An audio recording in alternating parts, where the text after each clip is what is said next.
สบายดี from ก็คือแดงเนาะมาตัวนี้โอแมนแดง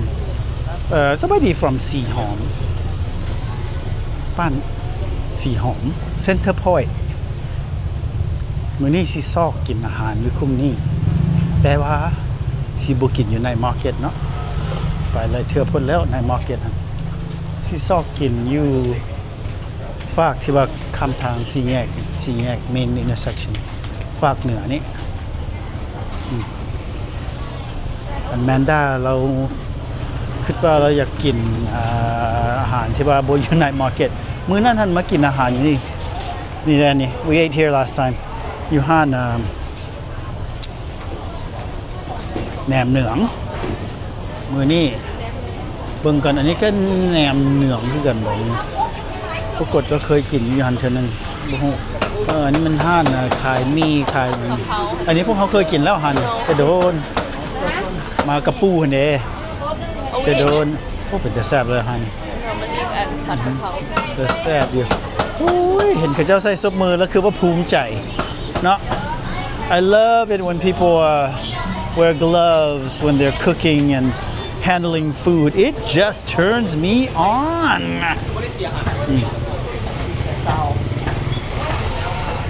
เลาะต่อไปฮะนี่มีหลายห้านอยู่ดอกแต่อเมนได้อยากรู้ว่าเขาเจ้าขายปลาตังโกบ่มีปลาตังโกอยู่ซื้อหันที่ว่าแซ่บอันนี้มันยัง dumpling noodles duck noodles let's walk today and see what we can find let's go see if your patanko place is there patanko แซ่บว่าซั่นแม่นดาเนี่ย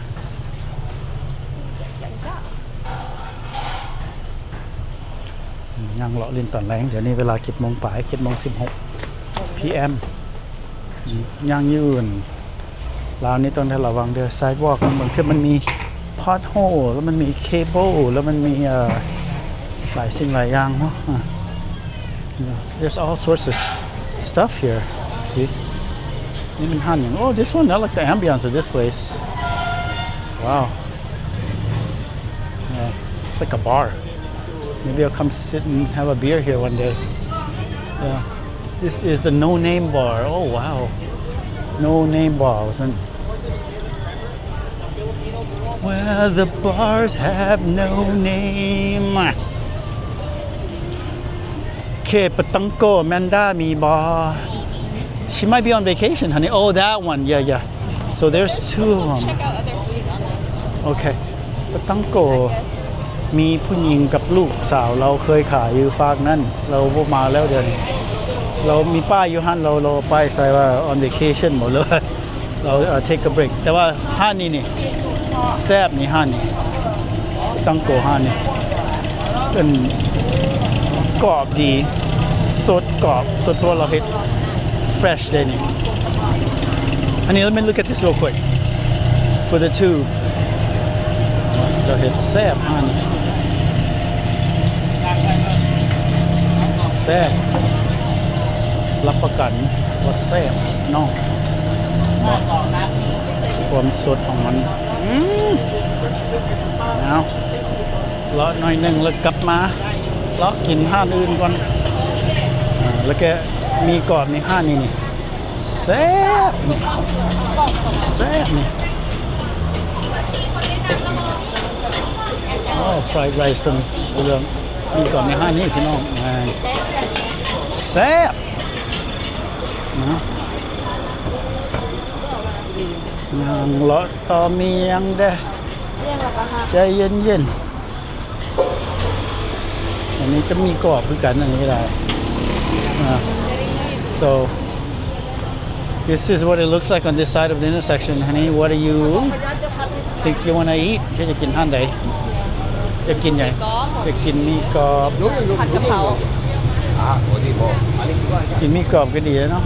ผัดหรือว่าผัดกะเพรามีกรอบซะกินมีกรอบแล้วบัดแล้วสิ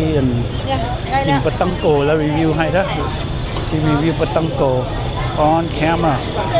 ได้กินแล้วเธอโมดาฟิล์มมื้อนี้สิกินฟิตแต่สิมันแซ่บแท้เลยปลาตังโกหานะสั่งมีกรอบหมูแล้วยืนท่าอยู่นี่โอ้คนหลายห้านนี่แนะนำมาตอนสวยเด้อมาตอนแรงนี่มันอยาก วุ่นวายแด่เนาะมันวุ่นวายเพราะว่าห้านนี้มัน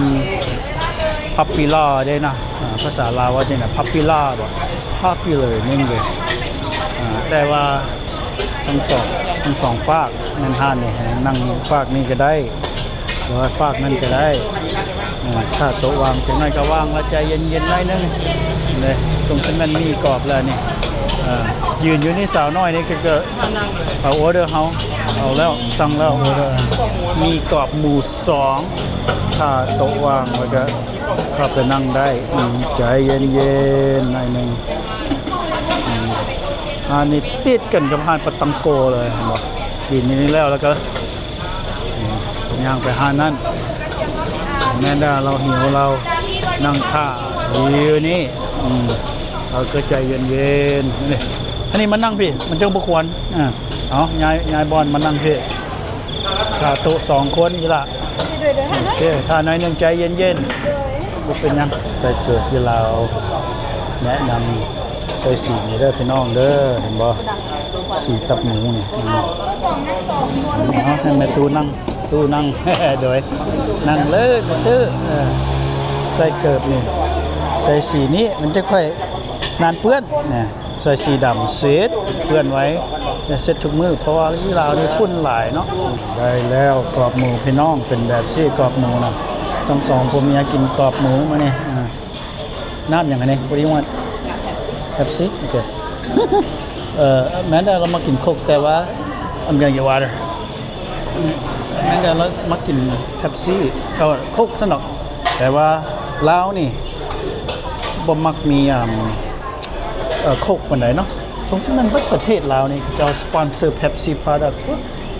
เบิดประเทศเลยนะซอกโคกนี่ยากมีกรอบกับ Pepsi เนาะรถเอาจะกินโคกที่โตนเด้บ่มีโคกมีแต่ Pepsi โอเคอันดาซีซื้อปะตังโกไปเลยมีกรอบแซ่บหลายแซ่บ นี่เอาสุดยาวป่ะ แม่สุดเดียวเรียกง่ายๆให้มานี่ เราถามแม่ได้บอกสุดเดียวเมื่อก่อนนั้นเรา3ชุดกินกับพี่น้อง โอเคสิออเดอร์แบบไหนแต่คือเอ้ยถามบอกน้องเลยเอ้ยสิบอกแบบไหนที่ว่าเข้าใจ ฟังไม่ได้เลย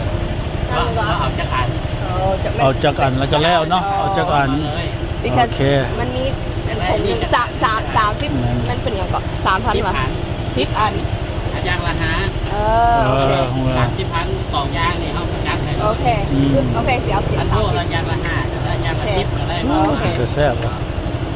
ก็เข้าใจเมื่อก่อน แมทมีแต่เห็น3มันมีหมายนั่นเด้ 3,000ละอันหนึ่ง อันหนึ่ง3,000โอเค 10 อันจะ30,000 เห็น ทั้งคนกันเป็นยางละห้า โอเค ราคาอ เข้า ยู่ ใจ นี่ เมื่อเข้าใจ แมท 3,000 คันอ่านก็ได้คันมันก็โอเคเนาะ ตกเป็นประมาณ15 เซนต์ Yeah 15 เซนต์ แล้วมื่อนี้ได้เอา 15 cents per piece what a deal ค่ะ อ๋ออันนี้ก็แซ่บกันเนี่ยออกรสชาติหวานหน่อยนึงนะเนี่ยเอา Want this one too? เอาปะ It's up to you I mean we gotta finish it though it's not good when it's not I know when it sits you know so ปะตังโกพี่น้องand มีอย่างน้ำนี่อันนี้มันอย่างเนี้ยนี่ what do you call this one I forget what that one called อันนี้ก็แซ่บคือกันได้ตัวนี้พี่น้องอันนี้ก็แซ่บ Flatbread ซีมตัวนี้ก่อน that whole bag is like what 30,000 กีบ 30,000 กีบตกเป็นประมาณดอน50 เซนต์